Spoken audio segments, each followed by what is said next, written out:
On my birthday, my sister's daughter poured her soda on my outfit and said, "Now you look like how you act desperate." My mom took her side. I just smiled. That night, I canceled my sister's debit card. But at 8:40 a.m., her daughter woke up to find her moped gone. And then, I was slicing up the lemon cake when Lexi dumped a full glass of Coke down the front of my shirt. It soaked right through, cold, sticky, all over my jeans, my top, even my bra. I froze. My hand clutched the plate midair, lemon frosting smearing against my wrist. Lexi didn't flinch. She looked me straight in the eye and said, "Now you look like how you act desperate." She smiled. Not a jokey smile. It was smug, calculated. I set the plate down slowly and grabbed a paper towel, dabbing at my chest while everyone else just sat there. No one moved. My sister Dana stared at her lap. My mom blinked and then muttered, "Teenagers. She's just being a little sassy." Sassy? No, that was cruelty. That was intent. But I didn't say a damn word.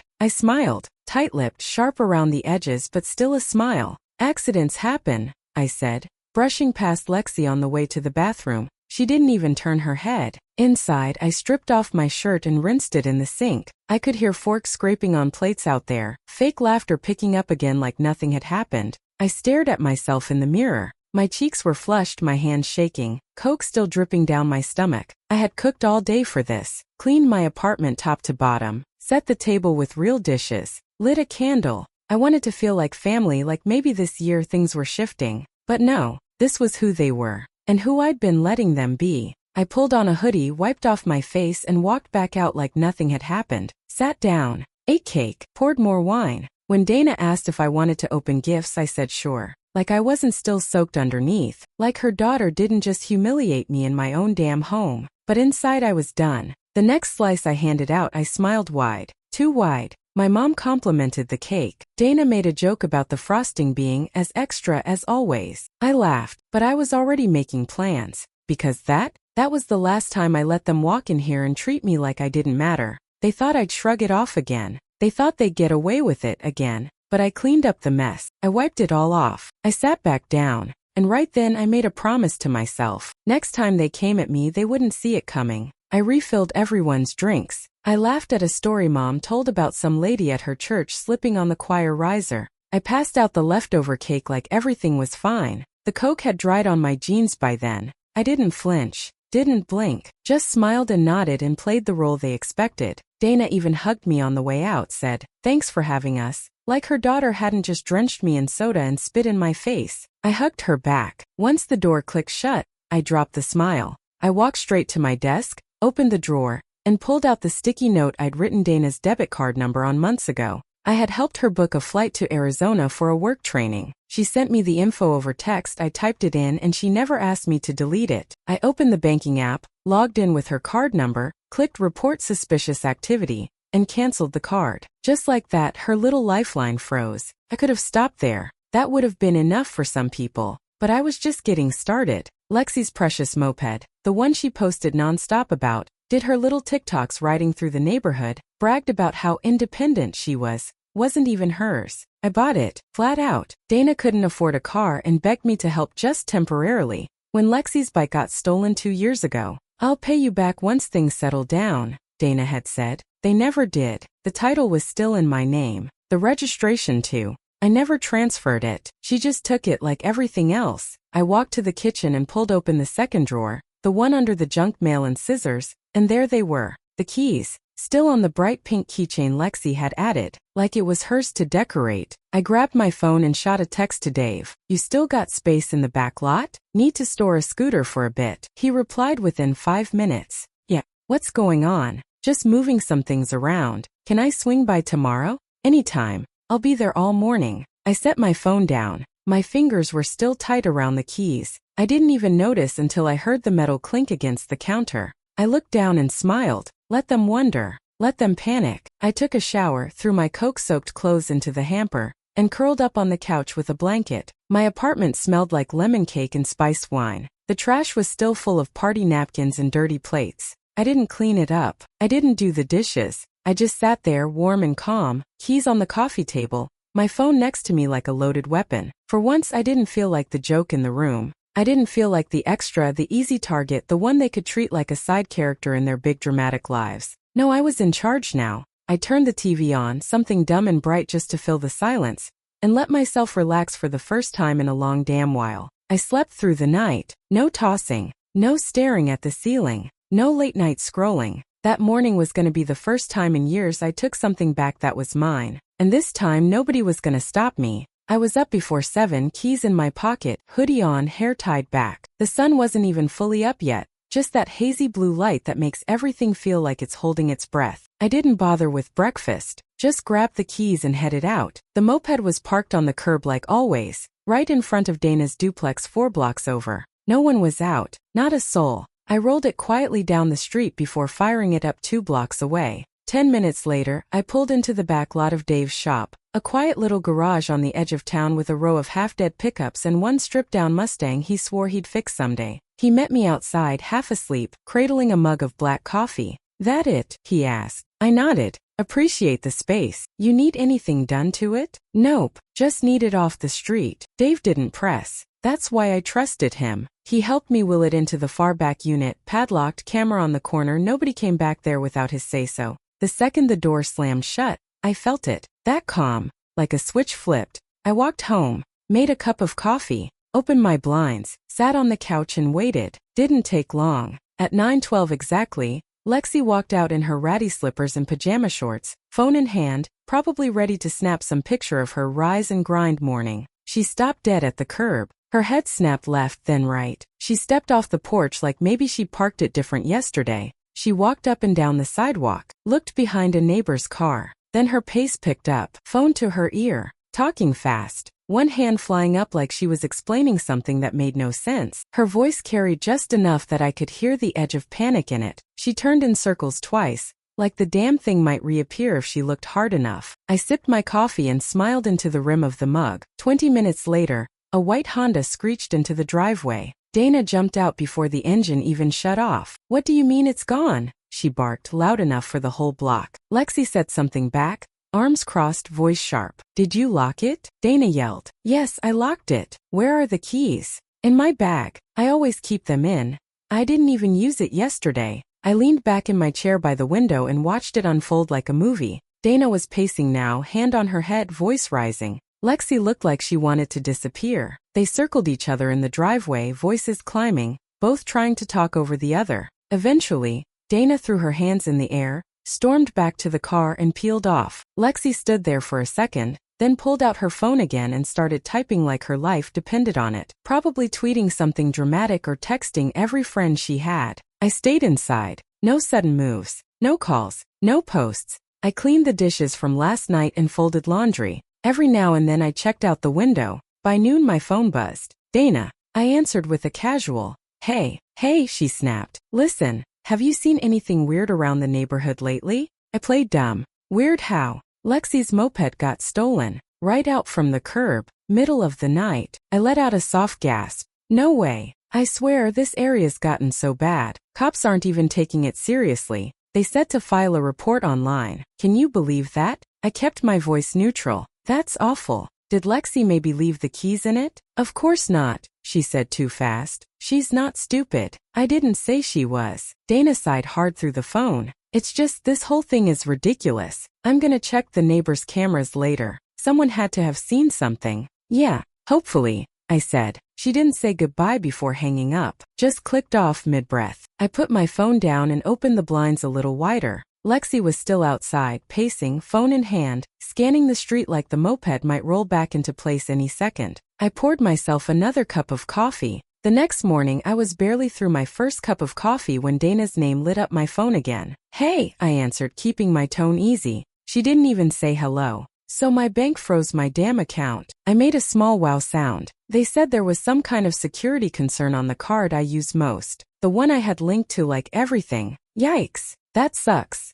I said, walking to the window but keeping my eyes off the street this time. "I couldn't even pay the power bill this morning," she went on, fake laughing. "I was gonna call and ask Mom, but she's tight this month. I'm just hoping it gets cleared by Friday. MMM. I let her hang in the silence. She waited a beat longer before trying again. "I hate even bringing it up, but if I can't get the money transferred from savings, I might need to borrow a little just to float through." I nodded like she could see me. "I'll see what I can do." She exhaled. "Thanks." I'm just really over this week already. You and me both. We hung up and I didn't think about it again. Later that afternoon, I stopped by the Kroger on 5th for some cold cuts and cat litter. Right by the self-checkout, I spotted Lexi with two other girls, standing near the freezer aisle like they were waiting for something. I almost didn't recognize her at first. Messy bun, no eyeliner, hoodie pulled tight around her face. Her eyes caught mine and froze. She stopped mid-sentence. Her friends glanced at me, then back at her. One of them nudged her and whispered something.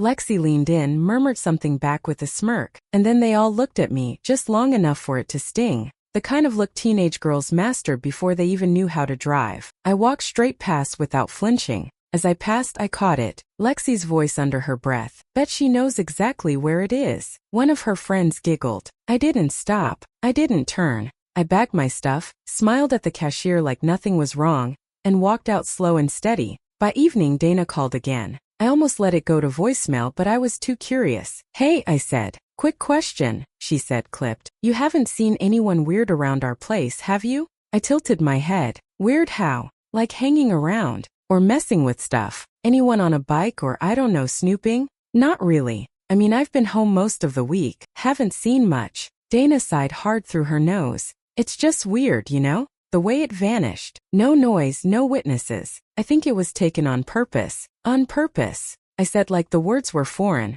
You know what I mean. Not just random. Someone had to know we left it there every night. I kept my tone flat. You thinking a neighbor? I don't know. I mean, she hesitated. Lexi thinks maybe it was someone we know. I hate to even say that. I waited. Let the pause stretch. She didn't say more. Well, I said finally.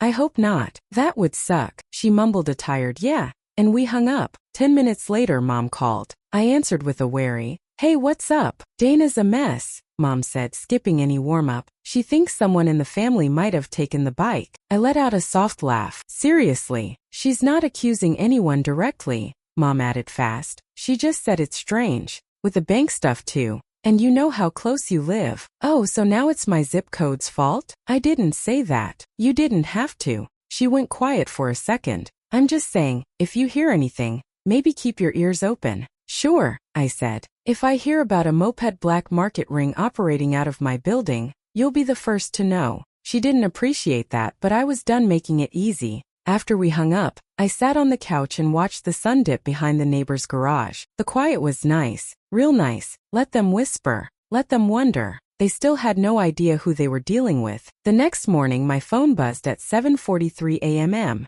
It was a text from Dana. If I find out you're hiding something about the bike, you're on your own. I stared at it for a second, then blinked. It wasn't meant for me. No greeting, no explanation. Just pure, blunt accusation dropped straight into the wrong inbox. I didn't reply. 10 minutes later, she unsent it. I still didn't reply. By noon, the same friend who lives 2 doors down from Dana sent me a voice memo. Her voice was low but excited, like she was reporting breaking news from the scene. Girl, they were screaming in the driveway. Lexi was yelling, I told you I didn't touch it. And Dana was like, then how the hell did it vanish? It got loud. Neighbors were outside. Someone recorded part of it. I played it twice, then deleted it. Not for guilt, just didn't need a souvenir. I walked to the window and sipped my coffee, waiting. Lexi came storming out of the house with a backpack, phone clutched in her hand, muttering the whole way to the bus stop. No moped, no ride, no freedom. She looked like a kick dog pretending it wanted to run. Dana came out next, stood at the edge of the porch and just watched her go.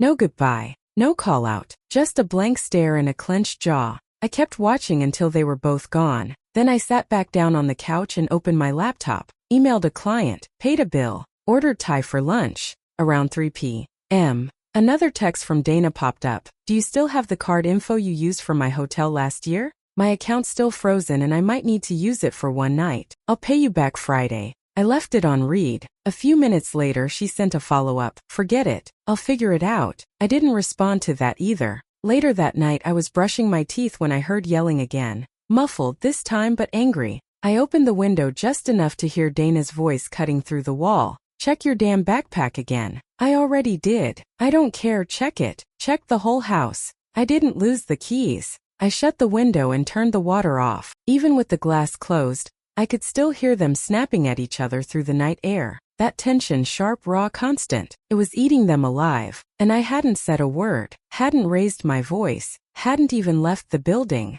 I got a second misfired text just before midnight, this time from Lexi. You act like I'm lying on purpose. Stop blaming me for your mess. I laughed, out loud, alone in my kitchen. Let them spiral. I poured a little bourbon, sat by the window, and waited for the lights to go out across the street. Took longer than usual. The next day Mom texted, "You've been quiet. Everything okay?" Followed by, "Dana says the tension is bad. Like really bad. Did something happen between you and Lexi?" I stared at my screen for a long time before answering. Nope, all good on my end. Let them chase ghosts. Let them pull apart every thread trying to find the hole. They didn't know they were looking in the wrong direction. They didn't even know how far gone they already were. The next morning Mom called again. "Hey," she started, way too chipper for 8 a.m. "How are you holding up with all this?" "All what?" I asked, though I already knew. She sighed. "You know what I mean." I let her sit in the pause. She cleared her throat. "Lexi's still upset. Dana's not sleeping. I just feel like this has gone too far." "Yeah," I said, keeping my tone steady. "Losing something that expensive? That sucks." She says it's weird, the whole thing, like someone knew what they were doing. Silence. Then Mom added, careful and slow, "And you live the closest." There it was. I gave a small laugh. "So what? You think I'm out here jacking mopeds now?" No, she backpedaled fast. "Of course not. I'm just saying it's not crazy to ask questions." "Well, if she really thinks I took it, she can come ask me herself." "She didn't say that," Mom insisted, but the tone was off now. She knew, or she thought she knew. She just didn't want to be the one to crack it open. I kept it light. "Honestly, it's probably parked somewhere nearby. Maybe whoever took it got spooked and ditched it." "Maybe," she said, but she didn't sound convinced. After we hung up, I tossed my phone onto the couch and headed to Dave's. It was still early, the air sticky and heavy. I knocked twice on the shop side door, and he let me in with a nod. "No one's touched it," he said, leading me back. The moped was still there, spotless, covered, locked in behind 2 toolboxes and a busted air compressor. I checked the tires, wiped off a little dust from the mirror and smiled. "Appreciate it,"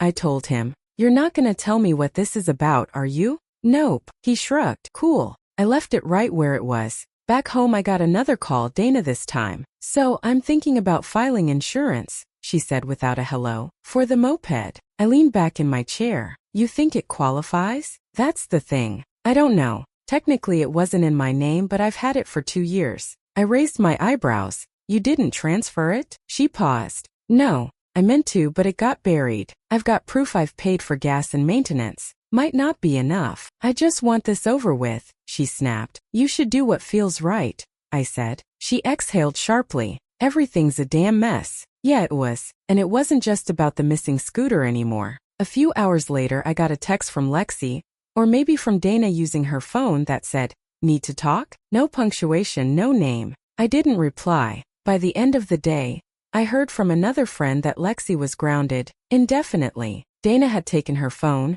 shut off her Wi-Fi, and even pulled the SIM card. Lexi went nuclear. Apparently she tried sneaking out the back door that night, and Dana caught her halfway down the alley. Screaming match. More neighbors. One guy even recorded it and posted the audio to a neighborhood Facebook group, claiming another domestic incident on Maple Drive. It was unraveling fast now. Every little crack they'd painted over for years, the resentment, the lack of trust, the control games, the moped didn't cause it, just exposed it. Lexi blamed Dana. Dana blamed Lexi. Mom blamed stress. And none of them could say it out loud, but I could feel it every time the phone rang. They were all circling around one thought. What if it wasn't random? What if someone had a reason? And still I didn't say a word. The voicemail came while I was cleaning out the fridge. Dana's voice was thin, frayed around the edges, the kind of tired that's not about sleep. "I swear to God, I feel like someone is gaslighting me," she said. "I'm losing track of what's real and what's not." Lexi barely looks at me. Every time I speak, she slams a door. I'm walking on eggshells in my own house, and nobody's helping. Not even family. Click. No call me back. No love you. Just dropped her frustration into my voicemail like I was a suggestion box. I didn't save it, didn't delete it either. Just let it sit. Later that afternoon I ran into Tasha, a friend of mine who teaches over at the high school. "Hey," she said, lowering her voice. "You know Lexi hasn't been in class the last 2 days?" I played dumb. "No. Why?" She told some girl she's grounded for no reason, that her mom's punishing her for something she didn't do. She seemed pissed, said she's being treated like a criminal. Sounds dramatic, I said, keeping my tone neutral. Tasha laughed. It's Lexi. Drama is the only language she speaks. I nodded and changed the subject. That night, I poured a glass of wine and settled into the couch. The air in my apartment felt different now, still clean, finally mine. No one barging in, no one making comments, no one throwing soda like I was some background extra in their little family sitcom. My phone buzzed again around 9:30. It was Dana. Not asking for money this time, just dropping lines in a group chat with Mom and me. Anyone else feel like they're drowning lately? I just feel so alone. I hate how cold the house feels right now. Mom replied with something soft and predictable. It'll pass. Hang in there. I didn't answer at all. Dana wasn't asking for help anymore. She was looking for sympathy, attention, a soft place to land. I wasn't in the business of offering any of that. I reread her text twice, watching for any crack in the mask, but it all felt real. Exhaustion, defeat, that mix of anger and sadness people don't admit out loud, except when they don't know who else to blame. She still hadn't figured it out. Lexi hadn't either. And that was what pushed me to the edge of a decision I'd been circling for days. I got up, pulled the moped keys from the drawer, and held them in my palm. Still warm from sitting there all week. Still mine. I could have ended it right then. Dropped it back on their lawn with a note. Made it look like a prank. Let them feel relief. Let them rebuild. But I didn't. Not yet. They hadn't cracked wide open enough. Not all the way. The silence between them still had too much pride, too much posture. They were hurting, sure. But they weren't humbled. I wasn't doing this for petty revenge. I wasn't 15 throwing tantrums for attention. I was teaching them something they never taught me, consequences. So I put the keys back in the drawer, finished my wine, and turned off the lights. Tomorrow I'd decide how this ended. But tonight they could sit in it a little longer. I was up before the sun,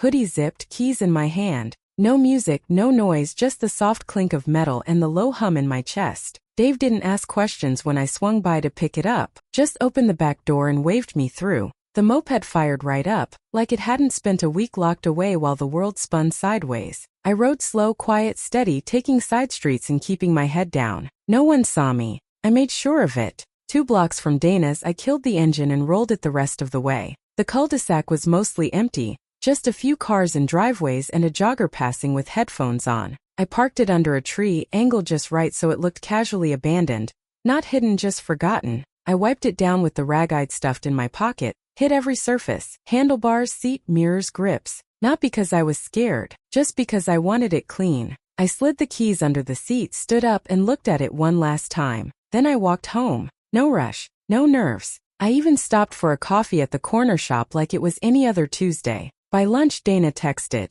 "Dana, it's back." No clue how. Found it parked down the block. 10 seconds later, "Dana, weirdest thing I've ever seen." I didn't answer. Just set my phone face down and kept folding laundry. An hour later, I got a notification from Lexi's public Instagram. She'd posted a picture, her sitting sideways on the moped, chin up, sunglasses on. Like nothing had happened. Like the last week hadn't torn their house into cold silence and slammed doors. Caption: back in business. No thanks. No call. No text. Not even a half-assed found it LOL message. Of course not. Lexi didn't know who brought it back. She probably assumed it was some idiot who got scared and ditched it. She'd already spun it in her head as a win. She'd learned nothing. Dana probably hadn't either. But I didn't care. They felt it. That sting. That shift when control slips and no one's coming to fix it for you. They had tasted helpless, really tasted it, and they'd remember. Next time Lexi rolls her eyes at someone, maybe she'll think twice. Next time Dana lets her daughter humiliate someone at a dinner table, maybe she'll actually speak up. Or maybe not. Doesn't matter. They won't forget that week. They'll remember the silence, the suspicion, the way their own walls started cracking. They'll remember how nobody came to save them, not even the one they always leaned on. I had given them space. I had given them grace. This time I gave them something better. A consequence. And the best part? I never had to raise my voice to do it. 3 weeks later, my phone rang at 9:07 a.m. Dana. I almost didn't pick up. Part of me wanted to let it ring out just like I had the last few times. But something about that morning felt off. Clean. Still. I answered. "We're coming by," she said. "Be home." I paused. "Why?" She hesitated, then said, We need to." I don't know what it was, maybe the tone, maybe the quiet, but I said okay. They showed up 20 minutes later. No makeup, no fake energy. Dana looked worn down but calm. Lexi stood behind her, holding something wrapped in brown paper. Dana stepped forward and handed me a small black gift bag. Lexi held out the flowers. I took them both silent. "Can we come in?" Dana asked. I stepped aside and let them through. In the kitchen, I set the flowers in the sink and opened the bag. Inside was a leather shoulder bag, dark brown, structured with silver hardware. The one I'd stopped and stared at in the boutique window 3 months ago, the one I never bought because it felt too indulgent. I looked up. Dana cleared her throat. "I saw you eyeing it that day. Thought maybe it'd mean something." Lexi looked down at her shoes. "I'm sorry," she said, voice small. "What I did at your party wasn't funny. It was just mean." I nodded once. Dana added, "I should have said something that night. I didn't. I let it happen and I brushed it off like it was normal. It wasn't, and I'm sorry for that." I looked at both of them. Really looked. I said, "Thank you." And I meant it. They stayed another 5 minutes. Talked a little. Mostly about the weather, the flowers, work. Then they left, quiet like they knew not to push it. After the door closed, I stood in my kitchen with the bag in one hand, the flowers still dripping in the other. I set the flowers in a vase. I hung the bag on a hook by the door. It was a nice gesture. A real one maybe. But I wasn't dumb. The flowers would fade. The bag would wear down. What stayed was what I took back during that week, the silence, the distance, the control. They'd never be sure what I was capable of again. And that was exactly how I liked it.